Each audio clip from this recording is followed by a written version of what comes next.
देखिए, जो कल माननीय मुख्यमंत्री जी ने जो बजट पास हुआ उसके अंदर माउंट आबू को लेकर और पोलो ग्राउंड को लेकर जो ऐतिहासिक घोषणा की है, उसके लिए मैं माननीय मुख्यमंत्री जी का, माननीय पुखराज जी का और समस्त लोगों का बहुत बहुत आभार व्यक्त करते हैं। माउंट आबू के निवासियों को और खेल प्रेमियों को मेरी तरफ से बहुत बहुत बधाई देता हूं। बहुत लंबे समय से इसका इंतजार था, खूब मेहनत करनी पड़ी,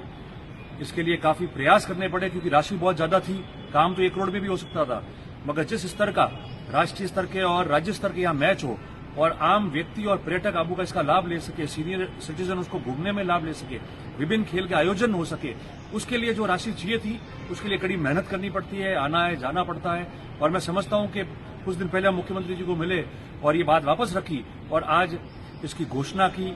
हमारी टीएस पहले से तैयार है, एफएस का इंतजार था, टीएस को अपडेट करनी है, वो महीने भर में कर देंगे और पूरे प्रयास करेंगे कि 1.5 महीने में इसका टेंडर लग जाए, ताकि ये बहुत जो सबसे बड़ा काम हुआ है इसका लाभ खेल प्रेमी और यहाँ आने वाले पर्यटक और लोकल लोग ले सकते हैं। और मैं सबसे निवेदन भी करूंगा सब लोगों से कि आज तक सारे जो काम बाकी थे वो माउंट आबू के लिए सरकार ने पूरे कर दिए और प्रत्यक्ष या अप्रत्यक्ष रूप से नुकसान पहुंचाने के लिए, उनमें रोड़ा डालने के लिए बहुत सारे प्रयास किए गए। पर ये खेल प्रेमियों का काम है,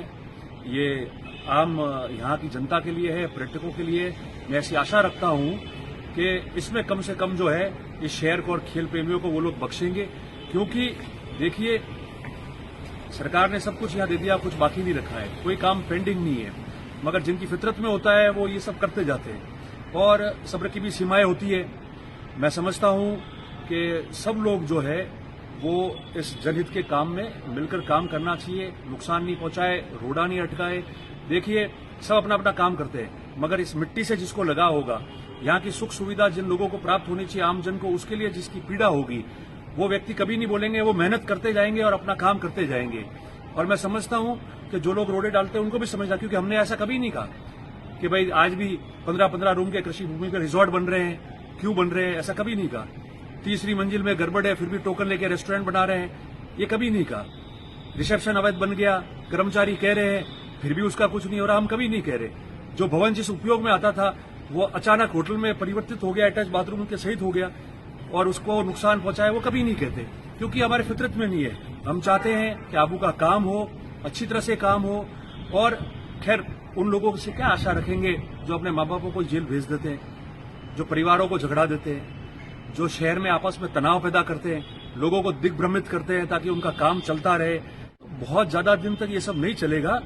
पर विश्वास रखिए यहाँ के मूल निवासियों को और सबको मैं विश्वास दिलाता हूं कि जो हमारा काम था कि राज्य स्तर से सब कुछ आ जाए, उसमें कोई रुकावट अभी नहीं है, सारी चीजें वहां हो चुकी है। स्थानीय स्तर पर हमको मिलकर मेहनत करनी पड़ेगी और मैं समझता हूं कि आज ये इतना बड़ा काम हुआ है तो निश्चित तौर पे यहाँ के खेल प्रेमी जो है वो इसका आनंद ले पाएंगे और हम सब मिलकर आपस में काम करें, एक दूसरे की परीक्षा नहीं रखे, खुद कांच के मकान में बैठ के दूसरों पे पत्थर नहीं फेंके और गांव के लोगों को सुकून में जीने दें, उनका काम होने दें। और बहुत दिन तक सबको भ्रमित करके, सबको आपस में झगड़ा के, सबको गुमराह करके चल नहीं पाएगा। आखिर में कागजों में, कानून में और जो सरकार ने किया है जिससे लाभान्वित होने चाहिए आमजन, वो जरूर आएगा और बाकी तो फिर उनके ऊपर है। इशारों से समझ जाएंगे, जैसे ही रिएक्शन आएगा आपको समझ में आ जाएगा कि वो कौन कौन लोग हैं। और मैं समझता हूं कि काम करेंगे तो आम लोगों के लिए अच्छा है और बाकी